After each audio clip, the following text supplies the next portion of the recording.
So he'll know what these nervy moments are like.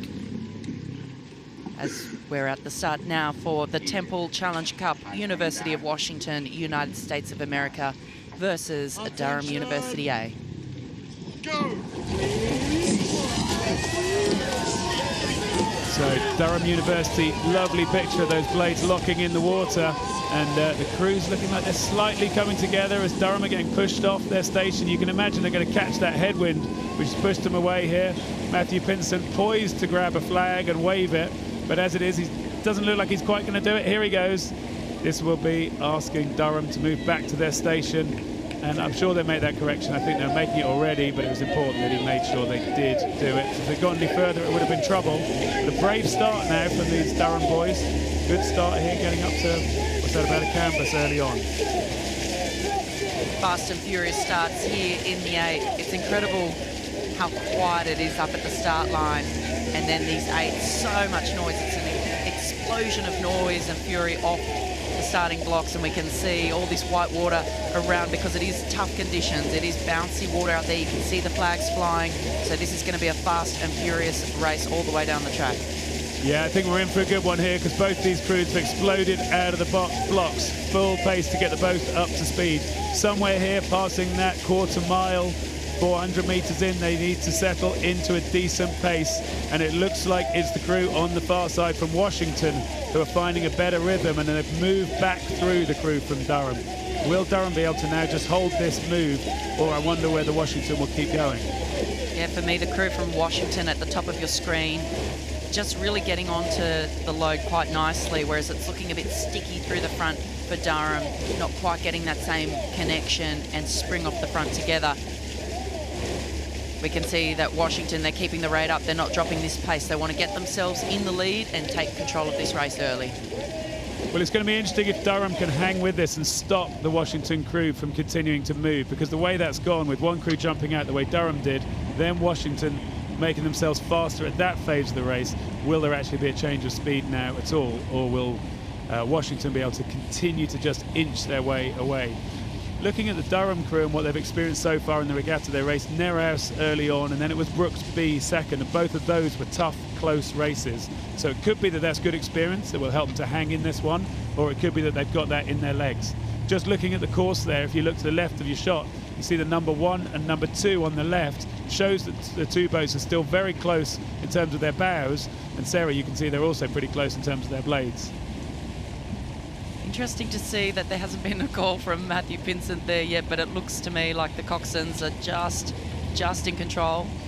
Yeah, I think the order he's giving here is, well, I was going to say both crews move apart, because to me both crews are pretty much in the centre water. It's not going to help Durham because they're, as we can see, that whatever they are, about 3/4 of a length behind. So they've had to make a correction. That's not helped them. Yeah, both crews really off their station a little.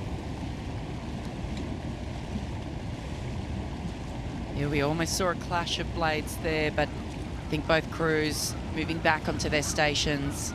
Oh, a little bit of catch of water there from the Durham crew, and that would be because of that steering correction. It really does unsettle the boat. Yeah, it does, and the wind is gusty, so I think it's going to hit both the crews, and they're coming through. That's halfway along the course. We're certainly flying along in the Temple Challenge Cup. It's still pretty close. Still anyone's race. Durham have managed to keep the overlap, but Washington still look like they're just inching and inching stroke by stroke. This University of Washington crew, a second varsity, finished 4th in the 8 in the IRAs, 2nd in the Pac-12.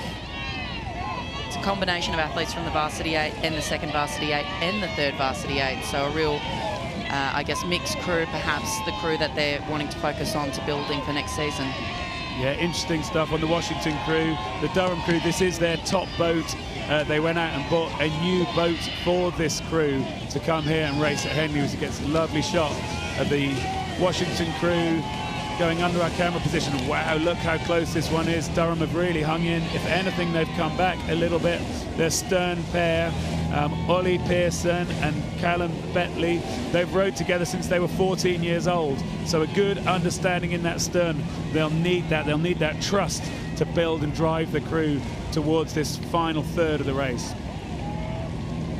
Yeah, Durham really sitting back into this head breeze. Super important in the head breeze conditions to sit back hard into the conditions.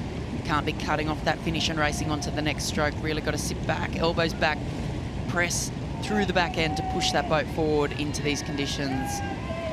This one really is a marathon. As you look at the steering of both the crews, you can see how much they're moving around. My read on that will be that's because of the headwind that they're coming into, not making it easy for the coxes. Again, umpire Matthew Pinson there is going to have to be thinking about whether he needs to ask the crews to make a move. But I think for now, none of them are actually infringing. They're more or less on their own stations. If they clash, it's their own fault. It still looks like about a 3/4 length lead to the University of Washington in that crew. Maxwell Hyde, Harry Hall, Harry Fitzpatrick, Pablo Matan, Robert Plimer, Niels Vorberg, Blake Bradshaw, Quinn Cooney and Zach Kasler as the coxswain. Currently leading Durham University A as we see them come back towards Washington, really struggling with their steering down the course in these gusty conditions. It is tough out there. Certainly is, and we see, yes, Oscar Mulvin in the coxswain seat of the Durham crew being asked to keep his boat back on that Buckinghamshire station to the left of our picture. I think actually the Washington crew has done a really good job, certainly in the eyes of Matthew Pinson, of not being bang on their station, just being, as we can see it, almost sort of a third of the way across, so that their puddles are still going towards Durham, and they've kept a very straight line. Durham has tended to sort of bounce in and out a little bit as we see them now coming in. What have we got? Coming into our sight of the commentary box. Probably only about 10 strokes to go, and Washington looking pretty good here, Sarah. Washington now still maintaining a 3/4 length lead. They're coming up towards the finish line here. There is not enough time for Durham to turn this around. It is going to be the University of Washington as they power down to the line in the Temple Challenge Cup. They'll be moving through to the final tomorrow.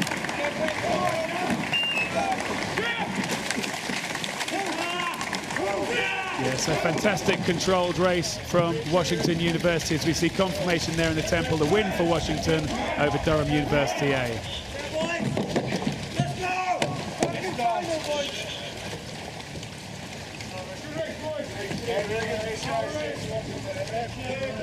So a great race from Washington.